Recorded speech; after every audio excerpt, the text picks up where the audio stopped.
for this month. Okay, very good. Yep. Mr. Bacon is on the hot seat this week. Well, we're basically, Well, thanks for being here, Larry. but not here, forward to.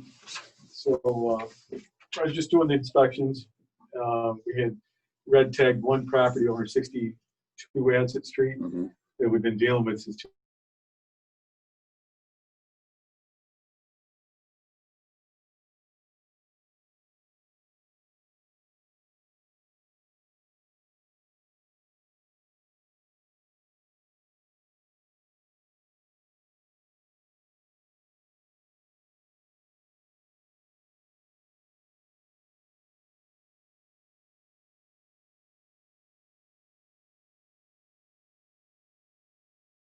With Frank's guys, we've offered all of our guys to get the shot for the COVID, and we've only got 6 people that went for the shot, including myself. We're waiting for the second one. I don't know if you've had the second one yet, Frank. Next week. Okay. I think we're the week after. But I wish more of our guys would take an opportunity to get it. It's available, but there's debate back and forth. Yeah, I've seen. I read a report yesterday. It's not uncommon across the state. There's a lot of public safety, especially on the law enforcement side, that are kind of on the fence getting it or not. Everyone that I've talked to in the medical community, whether it be doctors or nurses or even administrators, all highly recommend it and say that it's safe. So. As are the people that I've talked to. So. And even Chief Brzezowski, who's worked in that field for most of his adult life, he's been positive on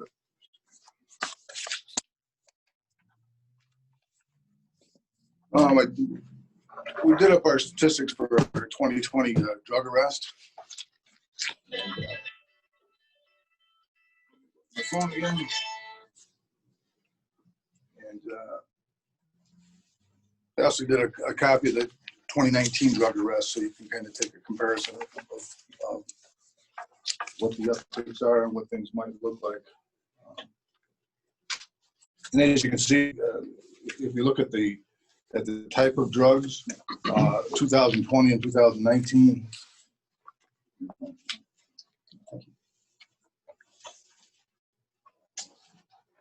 Look almost identical in regards to the type of drugs that we're looking at.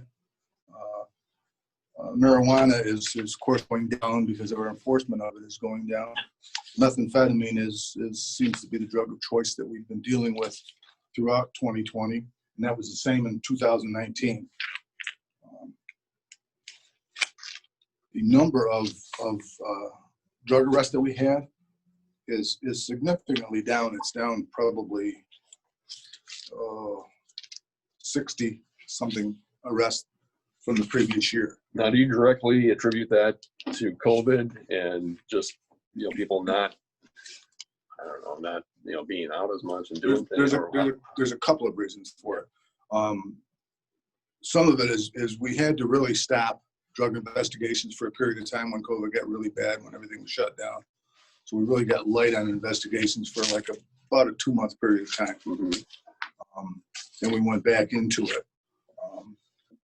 Also, what happened is that we've got probably about 40 cases that are over to the district attorney's office that haven't been prosecuted for whatever reasons, because the court's being shut down, grand jury not being available, the cases are just floating. So there's probably about 40 cases. And Tom didn't have a specific figure for me, but he thought about that. And then the other thing is that we've got the divert program going. So there's a lot of cases where we would have made an arrest last year and even the years before, where now we may talk to the person, particularly if it's a low-scale drug case, and we may talk to the person and get them into a divert program as opposed to just making an arrest. So that would be another reason why our numbers would be down. And I think we had like 20 people that we put into a divert program this year. which again, if you add all that up, I think we're probably on basis of what we were before. But we still have the same situation with the district attorney's office today, where court systems are down, and we are having a difficult time with the prosecutionable end of it. So. The cocaine and heroin are about even. Yes. So with things slowing down because of COVID and the court system, the fact that those are even numbers, would that could one surmise that there's actually been an uptick? Because if the courts were operating at a normal capacity and COVID hadn't hit, based on these numbers, I would imagine those numbers would be even higher. That's a good point, John. Yeah, I would say so. So we're gonna have to really be on the But lookout for these that. numbers too are only reflective of cases that we've that were materialized in Hornell, and we made an arrest in Hornell. And there's a lot of other cases where we work with other agencies, and there may be an arrest on the outskirts of Hornell or that relates to the distribution in Hornell, but they're not. We don't add those to our stats. So. Understood.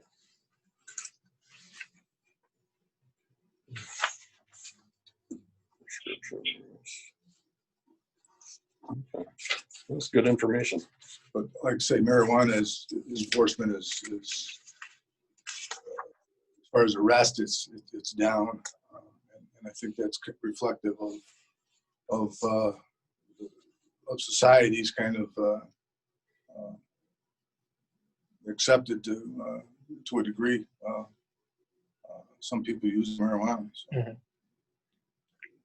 It's interesting. We talked about this a year ago, the breakdown between males and females. And, according to this information, the females are still, you have more females than males under the heroin category, cannabis, cocaine. That's really interesting. Prescription, they're equal or tied.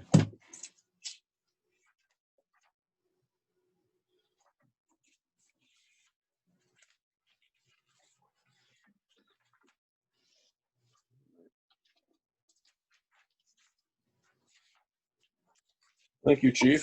Okay. I'll be passing this on to the Tribune for.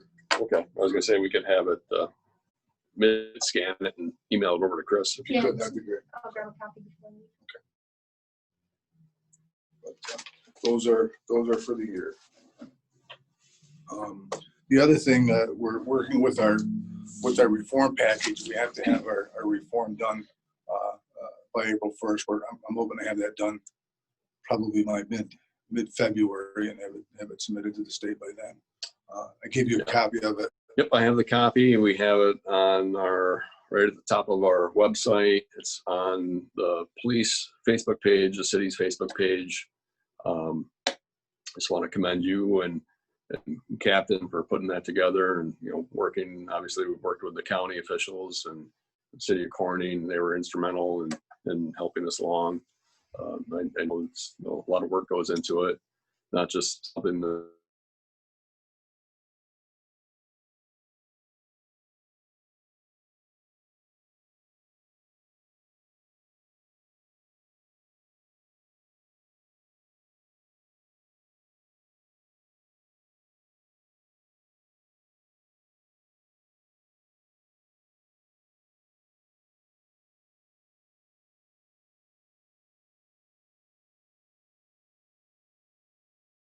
body cameras in the past, and I think that the hiccup for the obstacle with the body cameras isn't necessarily the equipment, but it's the software and it's almost like a subscription service to an extent, where those are the costs that are really substantial and have really impact your budget. The equipment itself, that's not, I don't think that's horrible as far It's as, gone up yeah, well, from when we got ours. prices never seem to go down, do they? From when we got ours. Yeah. Drastically. I mean, I'm afraid that at one point that I could see the state all of a sudden mandating it Mhm. with no funding. Which are famous, they famously do in the form of another unfunded mandate. So it wouldn't surprise me at all. I mean, they are mandating the state police. I'm not sure about you guys. They haven't mandated. We had ours, but we hadn't implemented them because we were waiting for guidance from the state police and their policies. But I went ahead and implemented them. I don't work for the commissioner, So we had ours and implemented them. Had our policies checked through Lexipol, and you're right. It's a secondary cost to get you because the evidentiary piece of it, the software, and it's The storage. And we just got another bill for that. That's it. Well, it's the storage of the information as well. Exactly. That's part of the piece of it. The evidence, the storage, That's a huge being cost. able to get it from there to the DA's office or where, All that has to be certified. So that's where they got you. Yeah. You're gonna pay our price because we're certified with that to carry that. And that's Then you got- that's why we use Lexipol Yeah, too, to and make you have sure to that train- somebody's watching us to make sure train that one we're doing it person right. to be the custodian of everything. Yeah. This is one of those things where everyone wants it, but no one wants to pay for it. It's I huge. mean, there's a lot of carriers out there that'll actually make the camera systems really cheap. The software.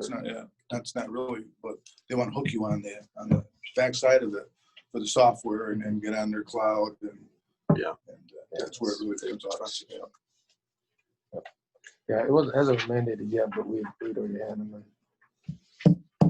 Well, in the meantime, you and Captain Sexsmith should start looking at grants out there and see. Yeah, we have been. I mean, we've probably been looking for them for 2 years. It's something I would like to see happen in our department. It would be a positive thing. I think that it would show what a great role my officers are doing out there and the job that they are doing. And the difficulty of which the job is. Yeah, so it's something I would love to see happen, but again, it's just all in the cost. Yeah, we'll keep working towards that. Officer Seth Blanchard, him and his canine snitch got full certification this week from the state. So they got certification in both tracking and narcotic detection. So he's been working with his dog on a regular basis, training, and Very good. he's finally got his certification. So.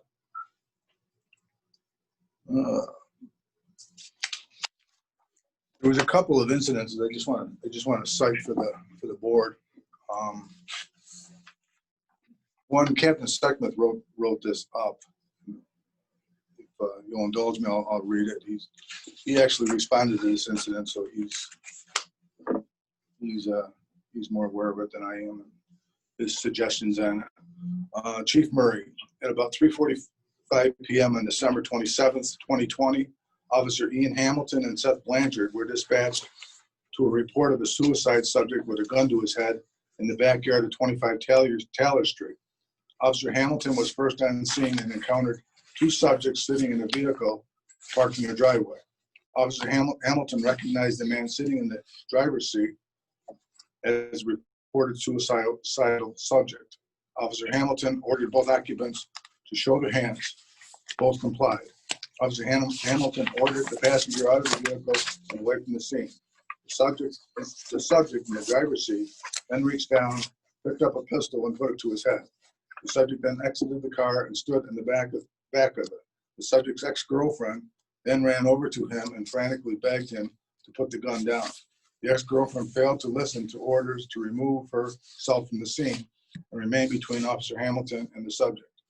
Officer Blanchard and Steuben County Sheriff Deputy Mike Ramirez arrived and approached the scene. The suicidal subject told them to back away or he was going to shoot himself and started a countdown. Officer Blanchard and Deputy Ramirez slowly backed away and found better vantage points. Officer Hamilton established an approximate 10-minute dialogue with the subject, which ended with the subject putting the pistol down. Officer Blanchard and Deputy Ramirez then approached the subject and placed him in custody. The suicidal subject was then transported to St. James Hospital for a mental health evaluation. The pistol was found to be fully loaded. It was made safe and was placed into evidence. I believe the professional actions and exemplary performances of Officer Hamilton, Officer Blanchard, and Deputy Ramirez determined the positive outcome of this incident. All officers involved kept a level head about them during this highly charged incident, which ended peacefully with no injuries. Their actions during this incident bring credit to the Hornell Police Department and the Steuben County Sheriff's Department. I therefore recommend Officer Ian Hamilton, Officer Seth Blanchard, and Steuben County Sheriff Mike Ramirez for a commendatory letter award. And I would agree with the captain in regards to it. But I would also add that I would like the captain to receive the letter also. He was working, he responded to the scene, and although he doesn't include himself in the letter, he was instrumental in the incident as well. Yeah, well, absolutely. And I commend each one of them for a job well done. Those situations are, I can't really imagine how stressful and dangerous those situations are. So, my hats off to them for responding appropriately and, having a positive outcome. Police work is not for the faint of heart. That is for sure. No, and unfortunately, we're seeing more and more and more gun incidents. And particularly, we had one just the other day where some poor fellow committed suicide in the street. And the guns that we're finding are guns that people are ordering online. And there's some companies that it's called, one of them is called P60. And that's where he got a lot of his parts. And they just send parts of guns. And then you assemble them yourself. And you assemble it and do a little bit of work, and they explain how to do the work, and then you put the gun together.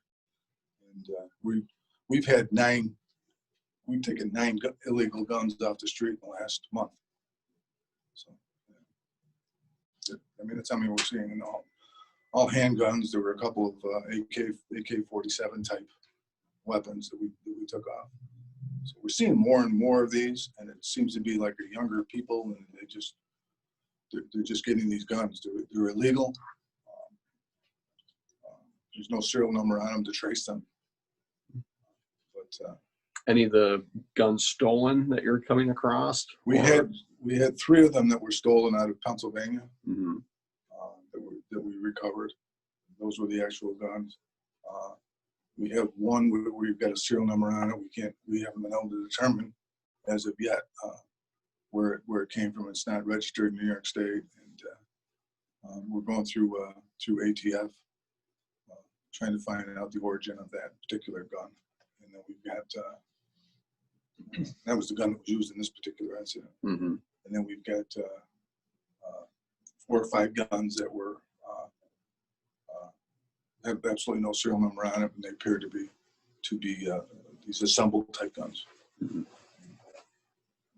But we're dealing with more and more mental health people, and you throw the guns into that mix. It makes for a very dangerous situation for our officers. And I'm often afraid we're going to get a situation where someone's going to either take a shot at one of our officers, or you're going to have a suicide by cop. Neither of which we want. No, Want you to don't. happen. So, You don't want either one of those outcomes. but our officers they do a great job. They're trained, and like with this incident, it avoided a situation that could have been that just could have been a terrible outcome of it. So, we also had another incident. I just wanted to bring this to the board's attention too. We had a young fellow who he was at the Max on Delaware Avenue in the middle of the night, and he ended up going over the embankment intoxicated and went into the river. I don't know if he was trying to commit suicide or he was just confused or highly intoxicated. It's unclear. So he had left the bar, walked over the embankment and down into the water. Yes.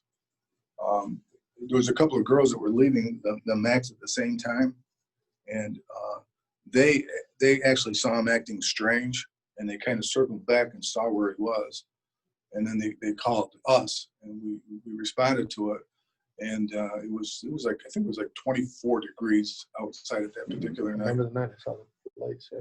And he was up to his chest at that particular point in the water, and he was almost floating, trying to float backwards in the water. And the officers came, and it was Officer Blanchard and Officer Tim Thurston, and they were able to talk him to come towards the shore, and they were able to grab a hold of him and pull him out of the waters.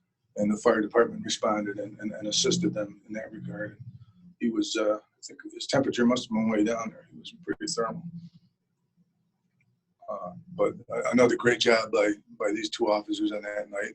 It prevented a potential tragedy. Yeah, it is. And Seth has definitely, been in the mix lately. He's been right in the thick of it. No, that's But, a matter of really fact, the family ended up calling yesterday, Mhm. thanking us for our involvement in it.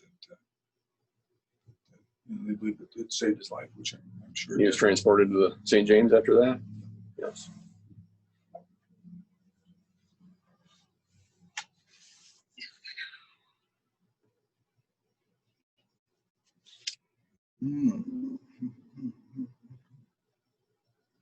Okay, I think that's about all that I've got right now, other than the interviews that we've got Yeah. slated. All right.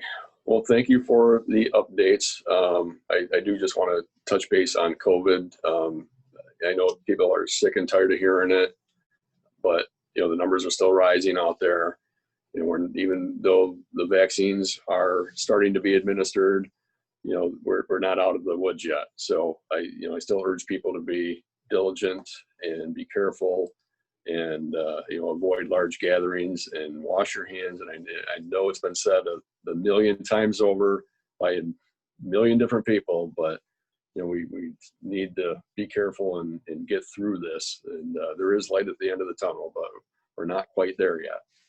So with that, anything from the commissioners? Nope, good. Chris, you got anything? No, I'll just be looking for that drug report from last year. Okay. We'll have Missy get that to you. Perfect. Thank you. No problem. All right. Well, with that, I'll entertain a motion to adjourn. Motion by Scott. Second by Dave. All in favor? Are you going to go into executive session for that? For the interviews? Oh, the interviews? No, we'll do the interviews outside of it, and then we'll come back next meeting. All right. We are adjourned. Thank you. Thanks, Chris. Thank you. Have a good day. You too. See you, Dave. Take care.